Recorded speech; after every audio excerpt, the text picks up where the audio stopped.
Did you just raise your hand at my mother? The words fell like a thunderclap. The room froze.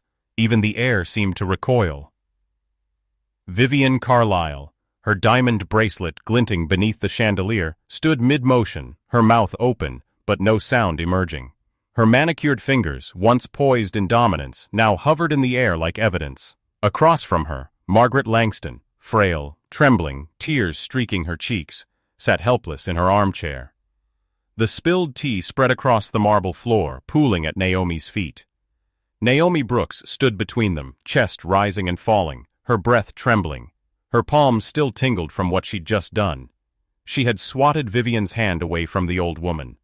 The porcelain cup had shattered, scattering like broken stars. Elias Langston had seen everything.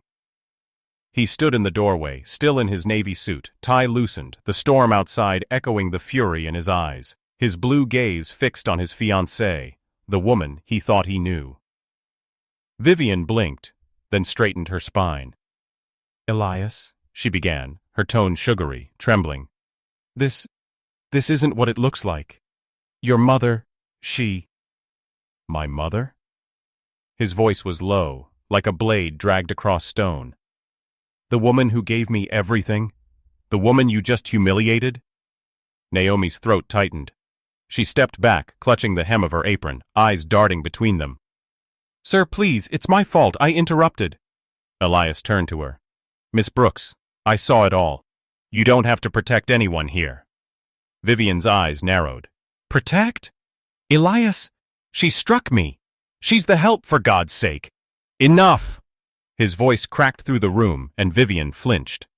Outside, lightning flashed across the glass walls of Langston Manor. The rain poured harder, hammering against the window panes like judgment. Margaret tried to speak, her voice frail.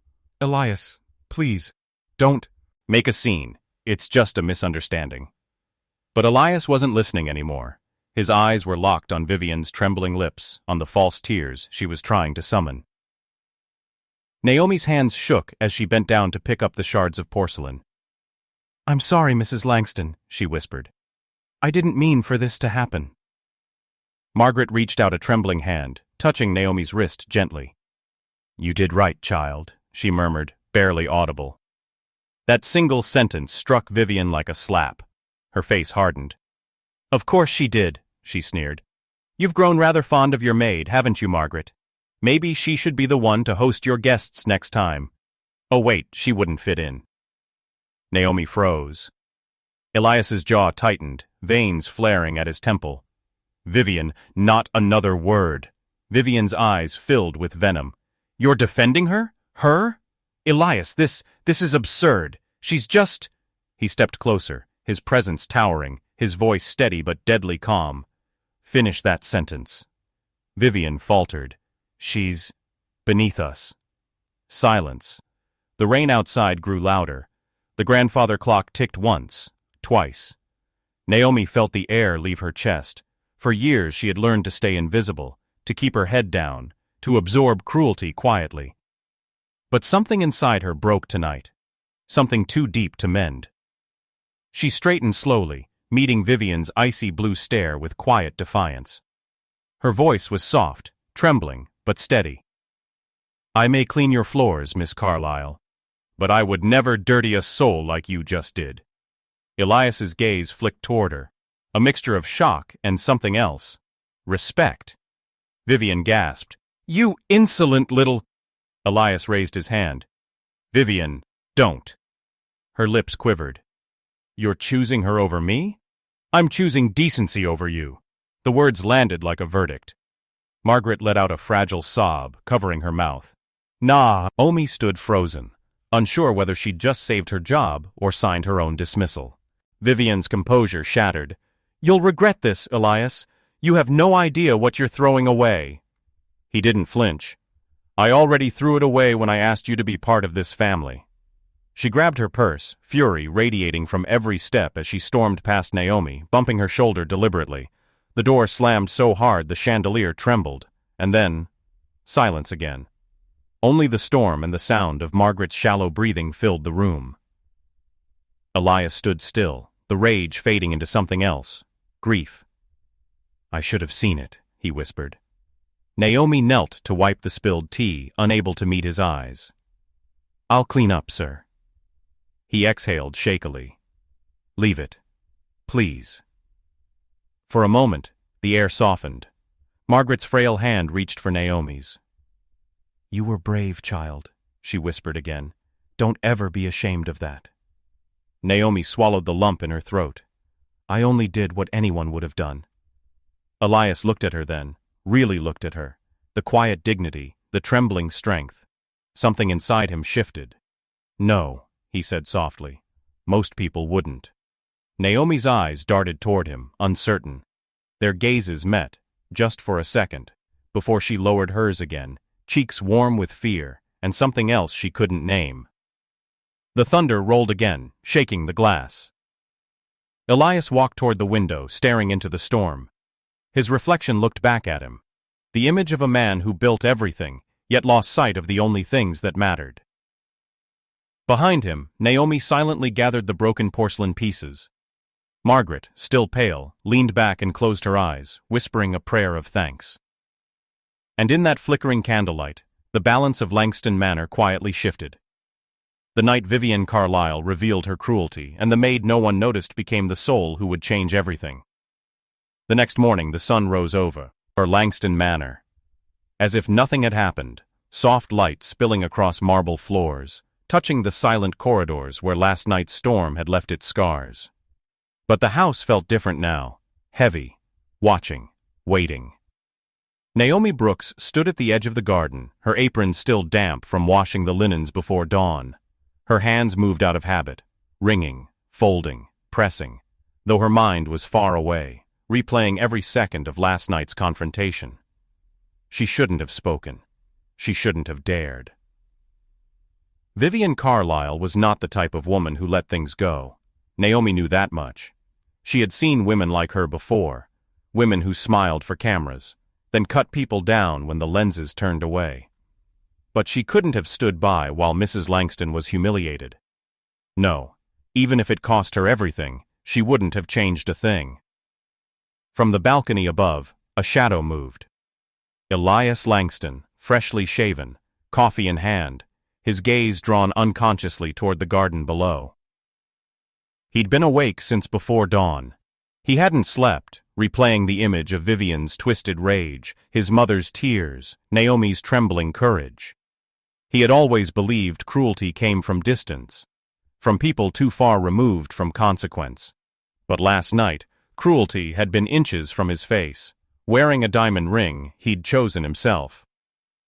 And it was Naomi, the quiet maid he'd barely spoken to before, who had stood up where he had frozen. He set his cup down, his voice low. Mr. Callow, he said to his assistant, who had been waiting quietly in the hall. Cancel all appointments for today. Sir? I said cancel them. All of them. The assistant hesitated. And Miss Carlyle? She's called twice already. Elias's eyes hardened. She's no longer my concern. By mid-morning, whispers filled the house like smoke. The chefs in the kitchen, the drivers, the garden, all knew something had happened. Vivienne's car had peeled out of the driveway in the night. Elias's temper had flared. Naomi had been seen leaving the West Wing in tears. And now, a quiet fear rippled through the staff. Would there be consequences? Would someone lose their job over this? Naomi tried to keep her head down, scrubbing the marble banister in the grand staircase, but every whisper seemed to follow her. Then she heard footsteps, sharp, deliberate, and froze. Elias was descending the staircase, dressed in a dark turtleneck and slacks, his sleeves rolled up, his expression unreadable. He stopped at the bottom, looking directly at her. Miss Brooks, he said softly. Naomi straightened, clutching the rag in her hands. Yes, sir. Come with me, please. She hesitated. If this is about last night, sir, It is, he said. And you're not in trouble. Those words didn't comfort her. They only deepened her confusion. But she followed him anyway, her steps echoing on the marble. He led her through the quiet halls, past the gallery of Langston family portraits, all those stern faces, men in suits, women in pearls. Naomi had dusted those frames for 2 years, never daring to imagine herself in the same air as the people they depicted. Now she walked beside one of them. They stopped in the west drawing room, sunlight pooling across antique furniture.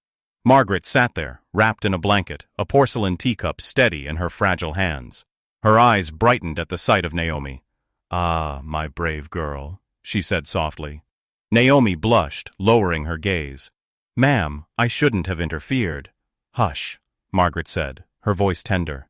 "You did what no one else would. You stood for kindness. Don't ever let anyone make you regret that." Elias leaned against the mantel, studying both women. His mother's frail grace, Naomi's humble strength. Something in him softened. "Naomi," he said finally, "I owe you an apology." Her eyes widened. "An apology, sir?" He nodded. "For every day I didn't see how much you do for her, for me, for this house. I let Vivian—" He stopped, exhaling. "I let her poison the air here." Naomi's hands twisted in her apron. "You couldn't have known." "I should have," he said quietly, "and I should have spoken up first." The silence between them was heavy. Not awkward, but weighted with truth. Margaret smiled faintly, watching him. "Elias, darling," she murmured, "why don't you tell her what you told me this morning?" Elias looked at his mother, hesitated, then turned back to Naomi. "I've called off the engagement." Naomi blinked, stunned. "Sir, you didn't have to." "Yes," he interrupted gently. "I did." She swallowed hard, eyes darting away. "She won't forgive that. She'll try to hurt you." "Let her try," he said, voice firm now. "I'm done living for people who mistake cruelty for strength." The words hung in the air, deep and final. Naomi nodded slowly, her eyes glistening. "I'll make more tea, ma'am," she murmured, retreating to the kitchen before her emotions betrayed her. Elias watched her go, feeling an ache he couldn't quite name. By afternoon, the first call came. Vivian's voice, sharp, brittle, echoed through the phone speaker in Elias's study. "You're making a mistake, Elias. Do you have any idea what this looks like? You're throwing away everything. For a maid?" He stared out the window, silent. "Your reputation, your investors, your family name." "My family name," he said finally, "will survive without yours." There was a long pause, then a hiss of disbelief. "You'll regret this. You always come back, Elias. You always do." Click. The line went dead. Elias sank into his chair, the rain beginning again outside. For the first time in years, he felt both free and unbearably alone. That night, Naomi stood by Mrs. Langston's door, listening to her soft breathing as she sellout. When she turned to leave, she found Elias standing in the hall, hands in his pockets. "You're still awake," he said quietly. "So are you," she replied, almost smiling. He stepped closer, lowering his voice. "Thank you for staying." Her brow furrowed. "Where else would I go?" His gaze softened. "Most people would have left after what happened." Naomi looked down, her voice trembling. "Most people haven't spent their life being told to leave." Something in him broke at that. He wanted to say more, to apologize, to promise something he couldn't yet define. But before he could, she bowed her head. "Good night, Mr. Langston." And she slipped past him, down the hall, her footsteps fading softly into the dark. Elias stood there long after she was gone, staring at the place she'd stood, realizing that somewhere between anger and grief, admiration had begun to grow. The gossip hit the morning tabloids like wildfire. Langston engagement canceled. Source claims explosive fight in family estate. Every major paper ran it with the same gilded cruelty. The headlines dripped with speculation, the journalists trading truth for sensation. Vivian Carlyle, with her family's media ties, didn't hesitate to play the victim. On talk shows, her polished voice trembled just enough to sound fragile. "It was all a misunderstanding," she told one interviewer, her hand resting delicately on her lap. "I loved Elias, but ever since that maid came along, things changed. I tried to be patient." The insinuation was clear. The maid. Vivian's eyes glistened before she turned away from the camera, perfectly rehearsed. By evening, The internet burned with whispers. Who was the maid? What did she do? Why did a billionaire end an engagement for her? Naomi Brooks's quiet life, once tucked safely in the shadows of Langston Manor, had suddenly become a name on strangers' lips. Inside the estate, Naomi moved through her duties as if walking through fog. The kitchen staff whispered when she entered the house. Keeper, Mrs. Rourke, avoided her eyes. Even the driver, who once tipped his hat to her every morning, looked away now. It wasn't cruelty, it was fear. Fear of being too close to a scandal that could ruin them all. Naomi tried to keep her head down, polishing the brass handles of the library cabinets, but her hands trembled. The radio murmured faintly in the background, Vivian's voice, clear and smooth as glass. "I think he's confused, that's all. He's a good man but easily manipulated by sympathy. Some people know how to exploit that." The rag slipped from Naomi's hand. The glass of the cabinet caught her reflection. Tired eyes, trembling lips, a woman worn thin by other people's power. She turned the radio off. Meanwhile, Elias sat in his office, scrolling through the headlines on his tablet, each one twisting the truth a little more. His jaw clenched. He had thought ending the engagement would bring peace. Instead, it brought war. The kind fought with rumors, interviews, and social media posts. He reached for his phone and called his lawyer. "Issue a statement," he said coldly. "No commentary, no emotion, just the truth. The engagement was ended due to irreconcilable differences, and include that I wish Miss Carlyle well." His lawyer hesitated. "Are you sure? That's tame. She's painting you as—" "I don't fight with mud," Elias said. "Not even to win." When the call ended, he leaned back, rubbing his temples. He hadn't realized until now how loud silence could be in a house this big. Then, a knock. Naomi's soft voice followed. "Sir? You called for tea?" He looked up. "Yes. Thank you, Naomi. Come in." She entered quietly, balancing a tray with both hands. A porcelain teapot, 2 cups, and a small plate of shortbread biscuits she'd baked herself. He noticed the faint redness around her eyes. "You've been crying." She hesitated. "No, sir. Just tired." Elias set down his tablet. "They're talking about you, aren't they?" She froze. "Yes, sir. I'll have their stories retracted." She shook her head quickly. "Please don't. It'll only make things worse. They'll think it's true, that you're defending me because there's something between us." Her voice faltered on the last words. Elias's chest tightened. "And if there were?" he asked quietly. Her eyes shot up, startled. "Sir, please." He sighed, running a hand through his hair. "Forgive me. That was unfair." She turned to leave, but he stopped her gently. "Naomi." She paused at the door. "I don't regret standing by you," he said. "Not for a second." Her breath caught. For a heartbeat, neither of them moved. Then she whispered, "You're kind, Mr. Langston. But kindness in this house comes with a cost." And she slipped out before he could answer. That night, the manor grew restless. Margaret Langston's health faltered under the weight of the scandal. Her nurse reported shortness of breath, sleeplessness, faint spells.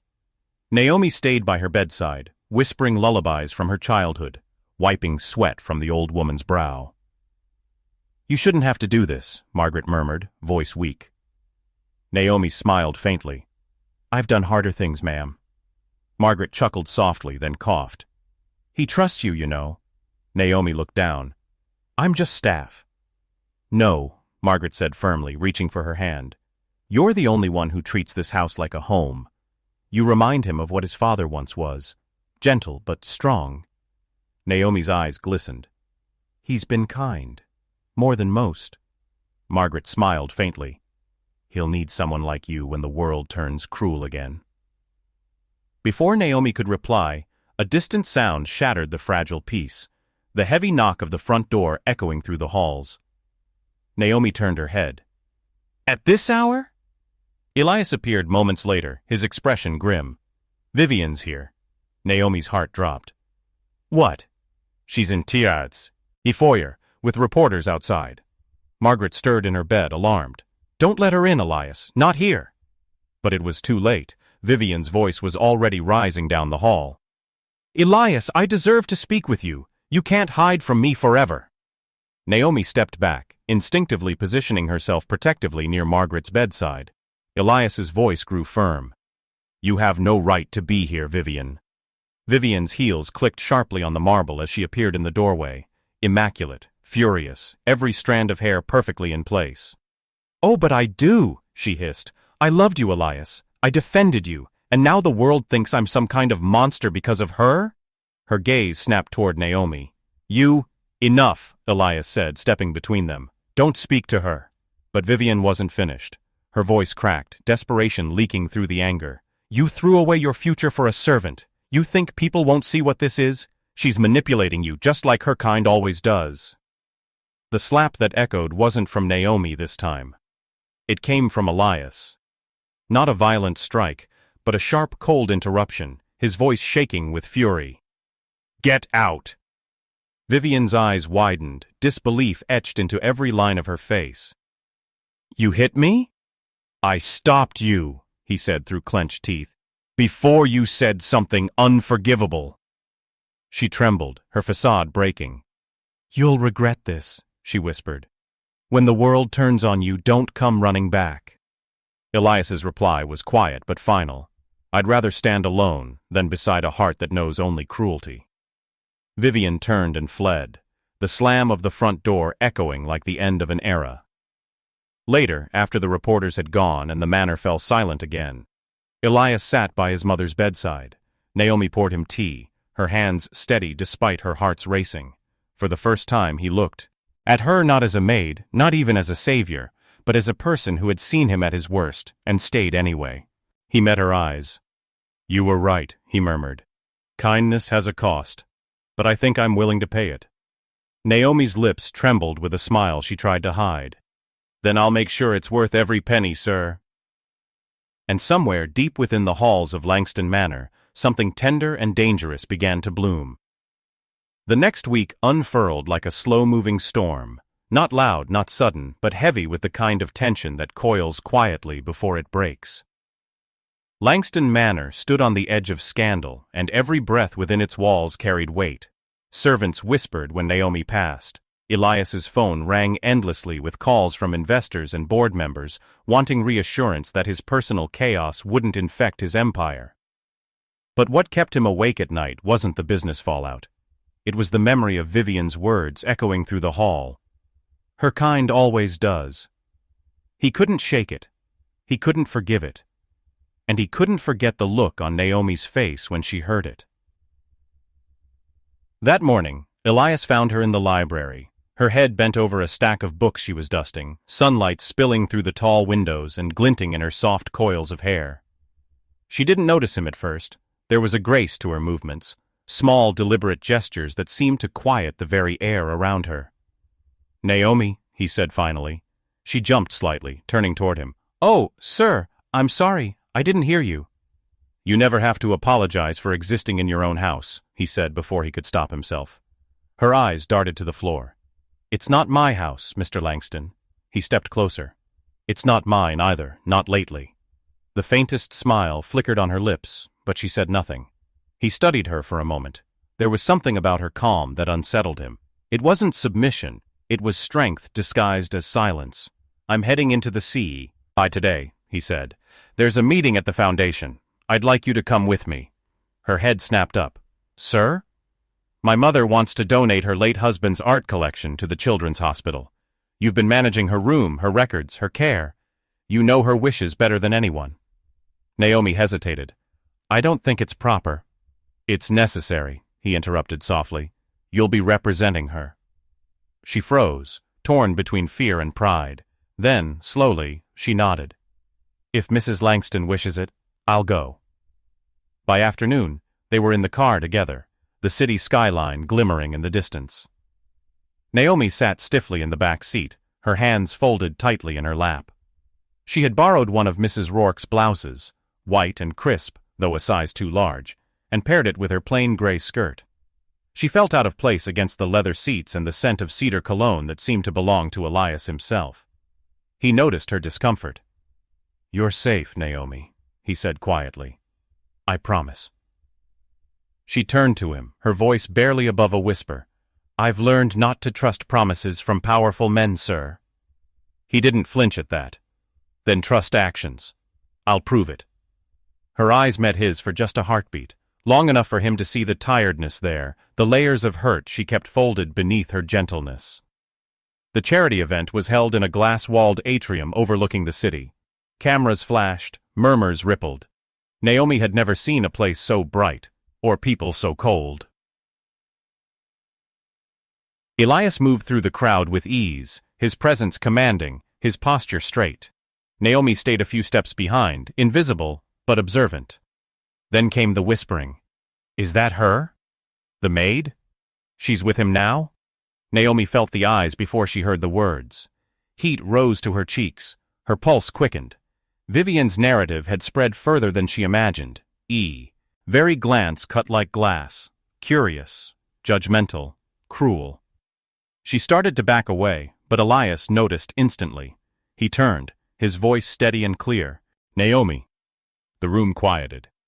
Every camera turned. Every whisper stopped. Elias extended his hand, publicly, deliberately. "Would you please come here?" Her breath caught. She hesitated, staring at his open palm.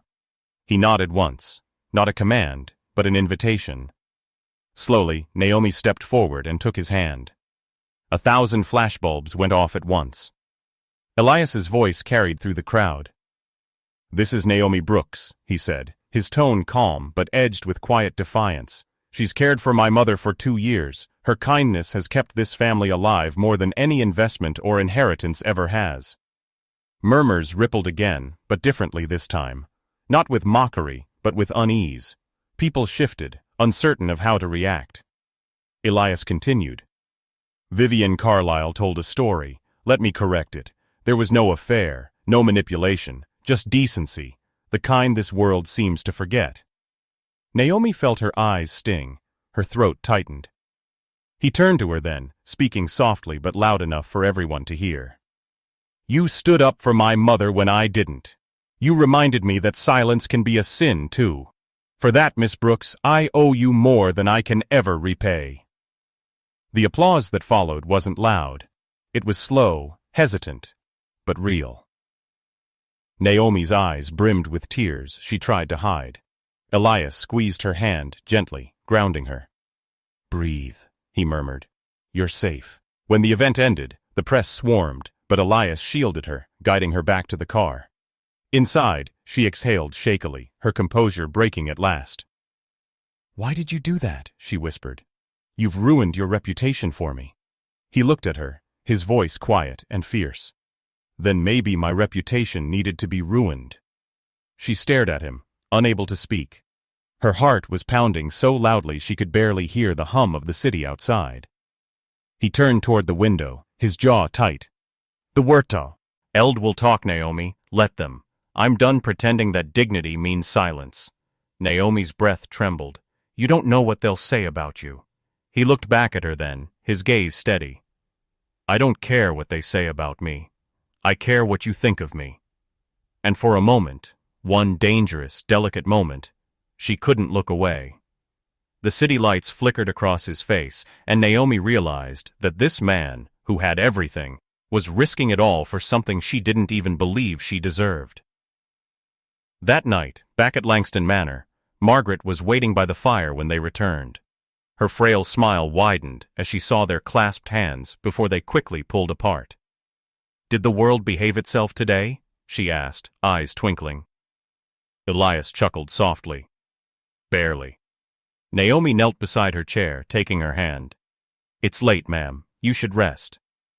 Margaret looked between them, the flicker of understanding gentle in her gaze. "You're both braver than you think," she whispered.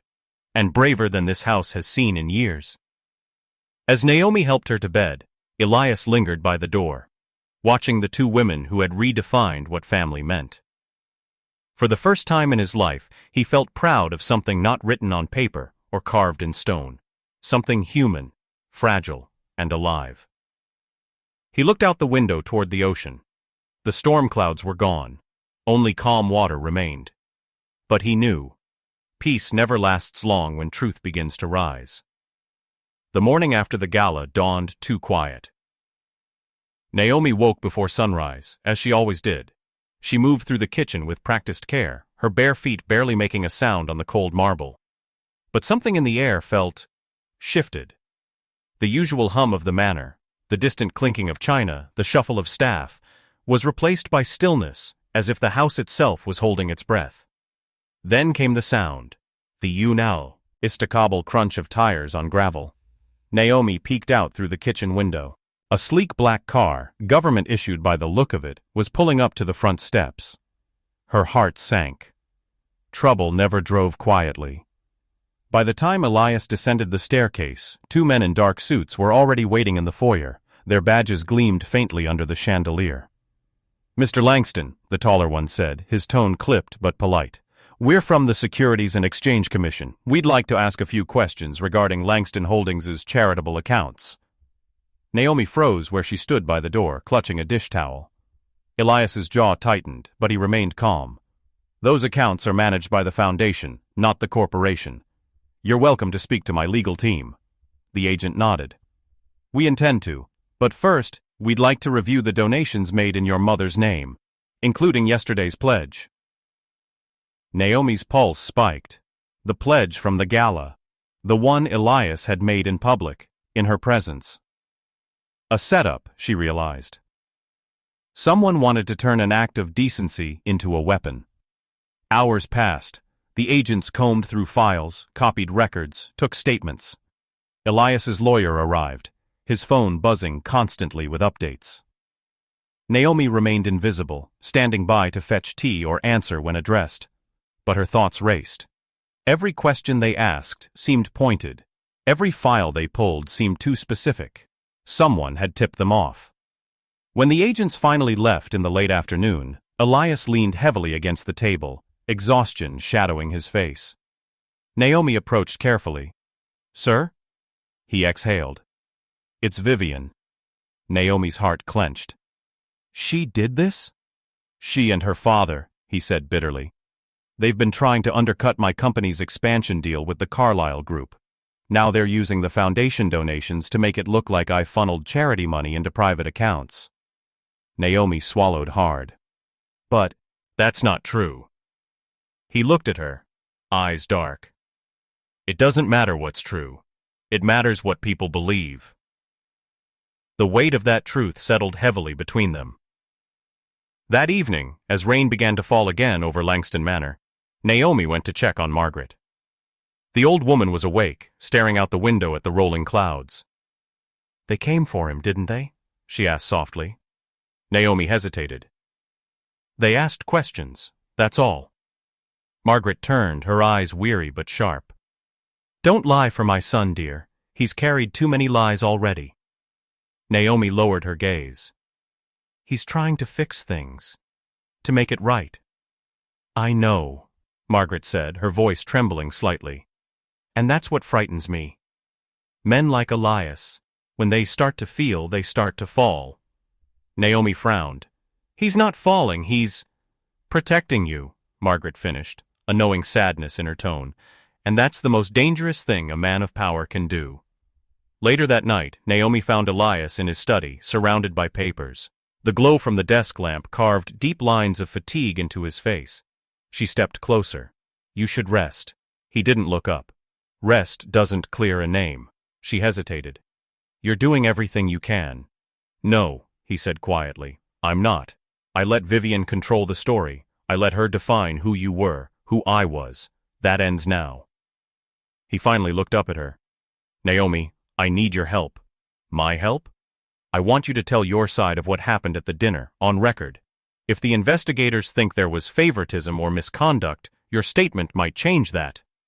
Her chest tightened. "You want me to testify?" "Yes." She stepped back, shaking her head. "Mr. Langston, I'm a maid. No one will believe me over a Carlyle." "Then they'll hear it from me too," he said firmly. "We do this together." Naomi's eyes filled with quiet fear. If I speak, they'll tear my life apart. They'll twist every word I say. He stood and crossed the space between them in 2 strides. They already have, Naomi.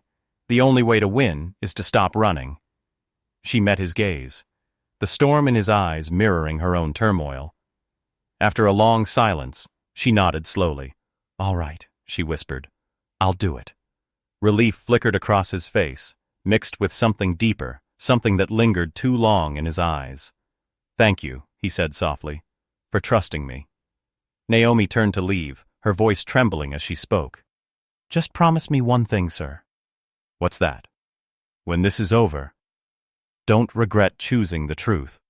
Elias smiled faintly, though it didn't reach his eyes. The truth is the only thing I've ever been sure of since you walked into this house. Outside, thunder rolled in the distance. Naomi looked back at him one last time before closing the study door, and for a fleeting second, she wondered if she had just agreed to save him, or destroy them both. The Langston scandal broke at dawn. By 7 a.m., the estate's front gate was surrounded by a slow-moving storm of cameras, microphones, and flashing lights. The headlines screamed from every screen and smartphone in the city. Charity fraud allegations rock Langston Holdings. Carlisle heiress leaks new evidence against ex-fiancée. Black Maid at center of Billionaire scandal speaks out. Naomi's name wasn't printed in full, but the descriptions were enough. Young domestic staff member. Present during the altercation. Possible accomplice. She had never seen her own life reduced to rumors before. It felt like drowning in glass. Elias Langston sat across from his lawyer in the Manor's study, the air thick with tension. The wood-paneled walls seemed to close in as the morning news blared faintly from the hallway. They've got a full PR team spinning this, his lawyer said grimly. The Carlyles are claiming you diverted donations to private accounts under your mother's charade. If we can't prove otherwise, they'll push for a criminal inquiry. Elias's jaw flexed. The documents are fabricated. We just need to show that. Fabricated or not, the court of public opinion doesn't wait for facts. The lawyer glanced at the door. You said Miss Brooks agreed to testify? Elias nodded. She's coming here today. His lawyer frowned. You trust her to handle a formal statement? Elias's voice hardened. I trust her more than anyone else in this house. Naomi arrived just before noon, escorted by a friend from the staff who whispered words of encouragement before leaving her at the door. Her hands shook as she held her worn leather purse close, the same purse she'd carried since she was 19, now feeling pitifully small against the grandeur of the mansion. When she entered the study, Elias rose to meet her. He looked exhausted, dark circles under his eyes, his shirt sleeves rolled up, the tie discarded somewhere hours ago. Naomi, he said softly, thank you for coming. I almost didn't, she admitted. Her voice was tight, fragile. But Mrs. Langston said you'd need someone who still believes in decency. A faint smile flickered across his face. Then I'm glad she sent you. The lawyer guided her through the process. A recorder was placed on the desk. Every word had to be clear, official, deliberate. Please state your name for the record, the lawyer said. Naomi Elise Brooks, she replied. And your position in the Langston household? I was the housekeeper for Mrs. Langston, and sometimes a caretaker when her health got worse. Describe what you witnessed on the evening of April 3rd. Naomi's throat tightened, her fingers twisted in her lap. She took a slow breath, then spoke. I saw Miss Vivian Carlyle insult Mrs. Langston while she was trying to serve dinner. She said she didn't want to eat food. Touched by a maid. Then she took the plate and threw it. Her voice trembled. It hit Mrs. Langston's arm. She was bleeding. The lawyer nodded slowly. And Mr. Langston? He tried to stop her. He told her to apologize. Naomi's eyes flickered toward Elias, then back down. She didn't. She called him weak. That's when I stepped in. I told her to leave. The room fell silent for a long moment. Then the lawyer said, Did you receive any payment or promise of promotion in exchange for defending Mrs. Langston? Naomi blinked. No, sir. I didn't do it for money. Then why? Her gaze lifted, steady now. Because she's his mother. And no one deserves to be treated like that in their own home. Her voice cracked slightly on the last word, but she didn't look away. Elias watched her with quiet awe.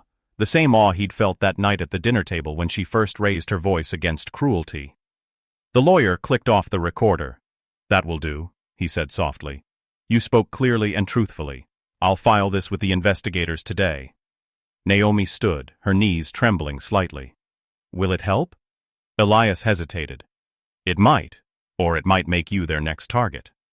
She smiled faintly. "They already see me as one." By evening, the story began to shift. A recording surfaced. Security footage from the dining room that confirmed Naomi's statement. The world saw Vivian Carlisle's cruel words, her disdainful sneer, the way she threw the plate without remorse. The video spread like wildfire. Public sympathy turned fast, not toward Vivian, but toward Naomi. Justice for the Maid. Stand with Naomi. The hashtags trended within hours. Elias sat beside his mother's bed that night, watching the news replay the clip again and again. Margaret reached out, her thin hand resting on his. "She saved you again," she whispered. He looked at her, confusion shadowing his eyes. "How do you mean?" Margaret smiled softly. "You were raised in a world that taught you to measure worth by power. She reminded you what it means to care." Elias's throat tightened. "I don't deserve that kind of grace." "None of us do," Margaret said. "But sometimes grace comes in a uniform, carrying tea." At that same moment across town, Vivian Carlisle sat in her penthouse surrounded by silence. Her phone wouldn't stop buzzing. Journalists, investors, her father, all demanding explanations. She threw it across the room. Her perfect world was cracking. Not because of business, not because of money, but because of a maid who dared to stand where she should have knelt. She caught her reflection in the darkened window. The smeared makeup, the trembling lip, the loneliness that power never filled. For the first time in years, she felt something sharp. Not anger, but shame. 2 days later, the investigation was officially closed. The SEC confirmed the documents Vivian had leaked were altered. Langston Holdings was cleared. The morning the verdict came, Elias called a press conference, not from his corporate office, but from the Langston Manor itself. The cameras rolled as he stepped onto the grand steps, Naomi standing quietly in the background beside his mother. Elias looked directly into the sea of microphones. "I have nothing to hide," he began, "but I do have something to say." He took a breath. "This woman," he gestured to Naomi, "showed me what integrity looks like when everything else is stripped away. She reminded me that decency doesn't depend on wealth, and that silence in the face of cruelty makes us complicit." Every camera clicked, every whisper stilled. "She defended my mother when I failed to, and for that, I will spend the rest of my life making sure she never has to stand alone again." Naomi's eyes widened, tears threatening. Margaret smiled through her own.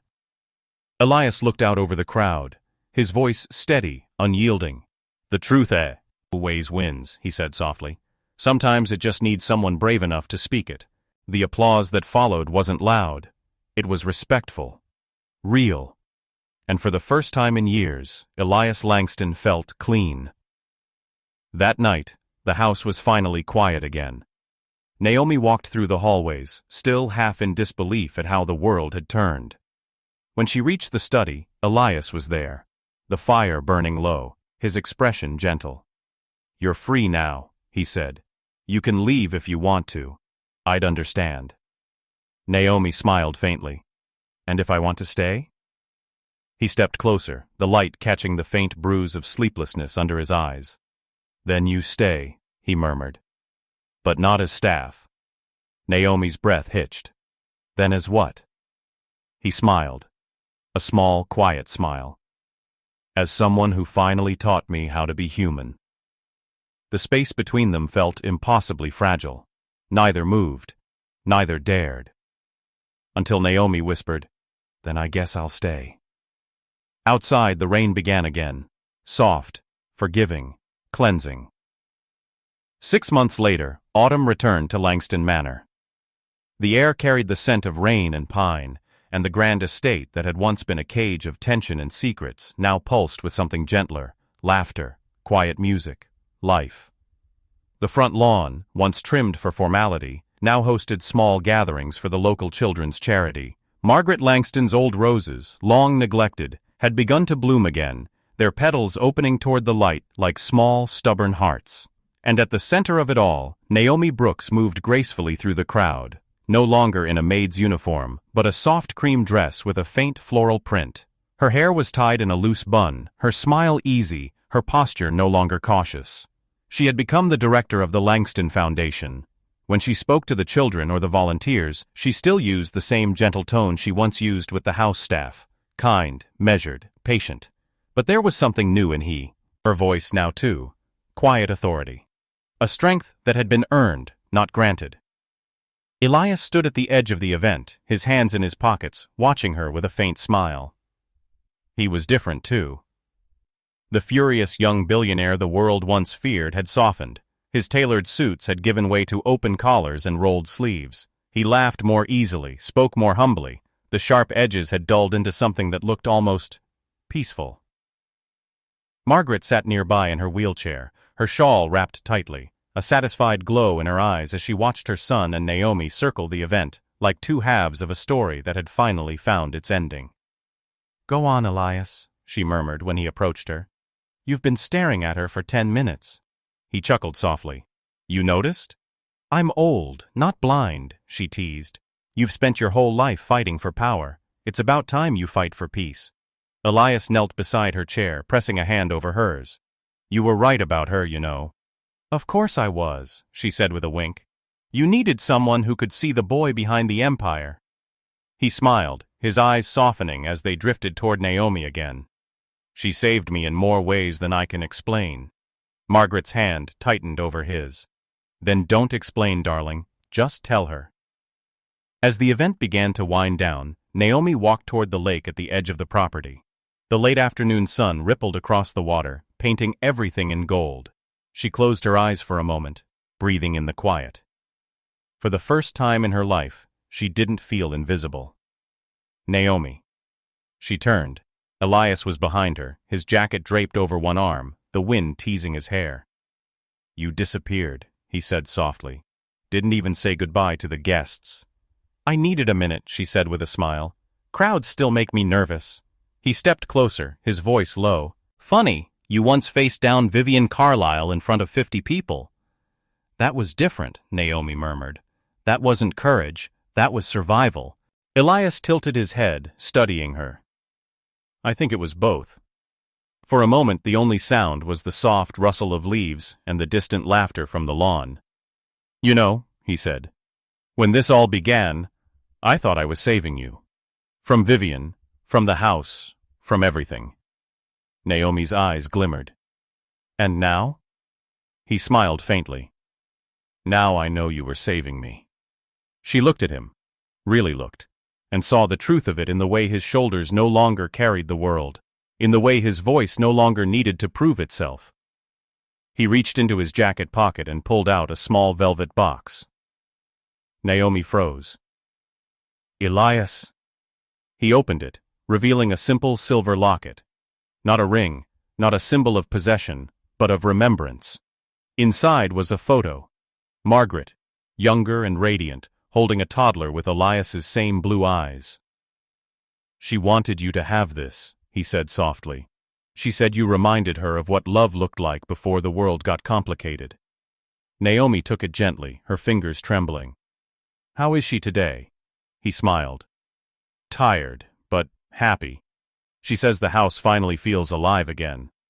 Naomi glanced up at the manor, the windows glowing warmly in the sunset.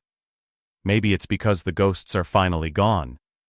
He laughed quietly. "Maybe so." They stood there for a long while. Two people who had once been worlds apart, now bound by something neither had sought but both had needed: understanding. When Elias finally spoke again, his voice was almost a whisper. "I'm not asking for anything, Naomi. Not love, not forgiveness, just the chance to keep walking beside you for a while." Naomi's breath caught, her heart thudding softly in her chest. "And what happens when the world starts whispering again?" "Then let them whisper," he said, stepping closer until their hands brushed. "We'll just keep living louder." The wind carried his words like a promise. Fragile, but real. Naomi looked down at their hands, then up at him. Her eyes were warm, steady. "All right," she said softly. "We'll walk." He smiled, relief washing over his face, and for the first time in years, the man who had once been defined by fury simply breathed. As the sun sank behind the hills, the manor stood bathed in gold, no longer a monument to pride and wealth, but to redemption. Inside, Margaret watched from the window, her hands clasped in quiet gratitude. Outside, Elias and Naomi walked slowly down the path toward the gardens, side by side. Two souls, scarred by the same cruelty, mended by the same grace. Neither spoke. They didn't need to. Because sometimes, the loudest part of a love story isn't the declaration. It's the peace that comes after the storm.